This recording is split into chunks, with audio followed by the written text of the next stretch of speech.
um, just doing a little bit, taking that one step every day.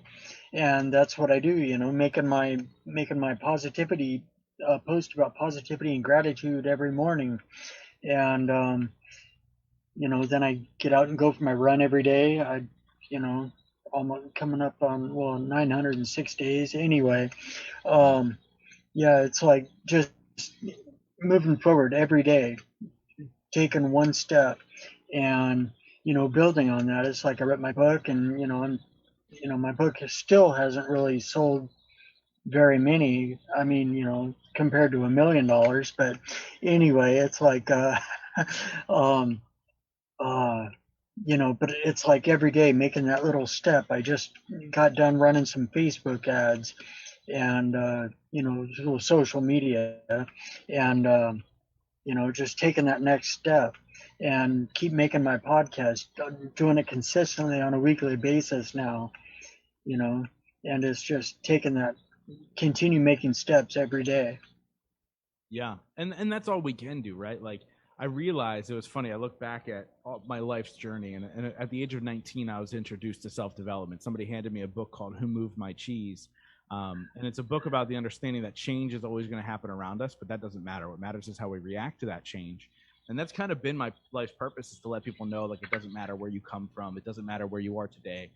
Um, what matters are the decisions you make today. But somebody handed me that book, and I became obsessed with reading self development books, getting the knowledge, learning and learning and learning. And then I found myself at 30 years old. Now, keep in mind, this is 11 years later, and I was like, I've learned all these things. I can sound really inspirational, but I've done nothing. And it is exactly that. It's that daily, consistent action, like persistence and consistency, and overcoming adversity is going to create the success in your life. And over time, you're going to see it, right? Like you're going to see those long-term wins. Like, let's talk about running. Obviously, you can run far. You've run 906 days in a row, which is insane.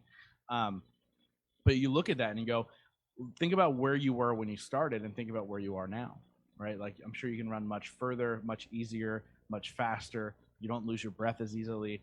All of these things, but that's like everything else. Now, take that same action and put it into the business type of learning. Like, okay, cool.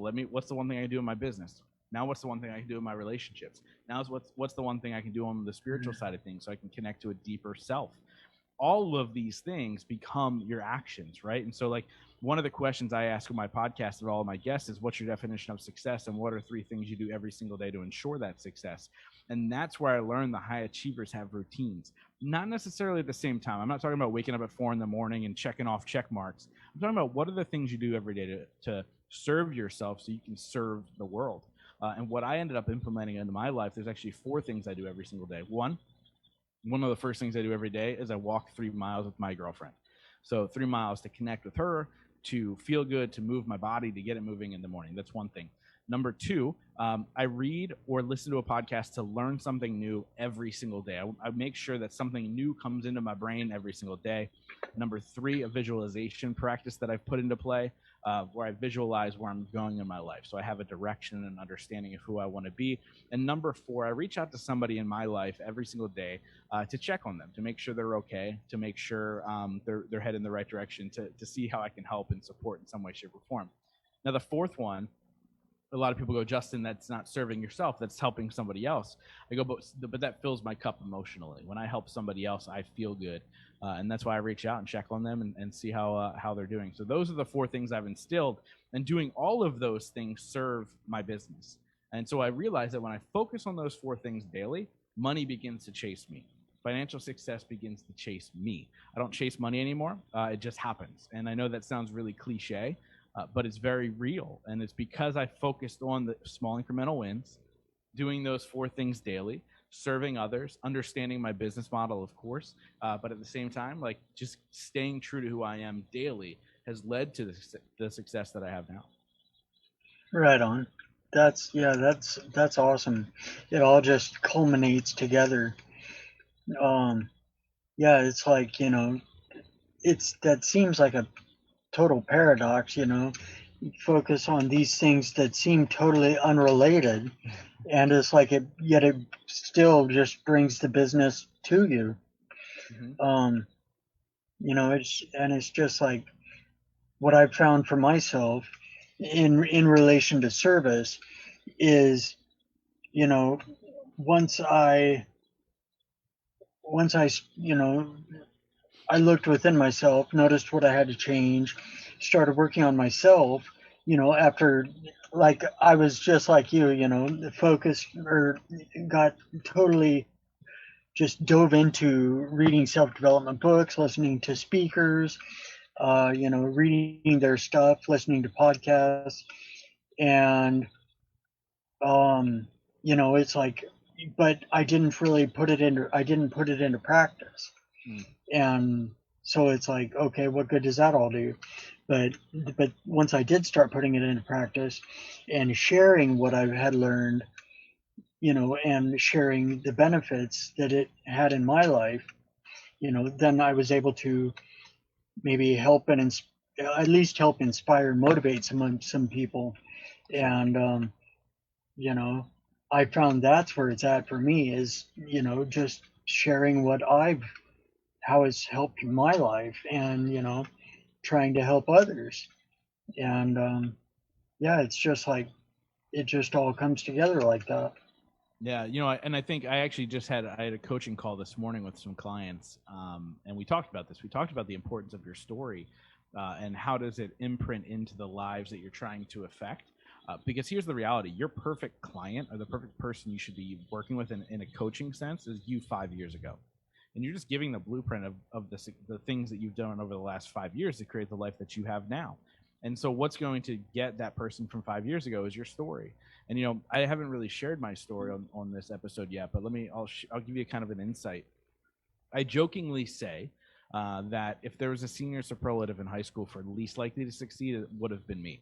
At one point, I had a 1.7 GPA. My mom was in the middle of a 20-year opioid addiction, and my dad was in jail. And so when you look at that, all signs pointed to you've got no shot, kid.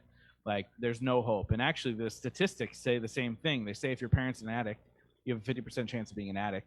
If your parent's in jail, you have a 50% chance of being in jail. Do the math. I'm 100% screwed.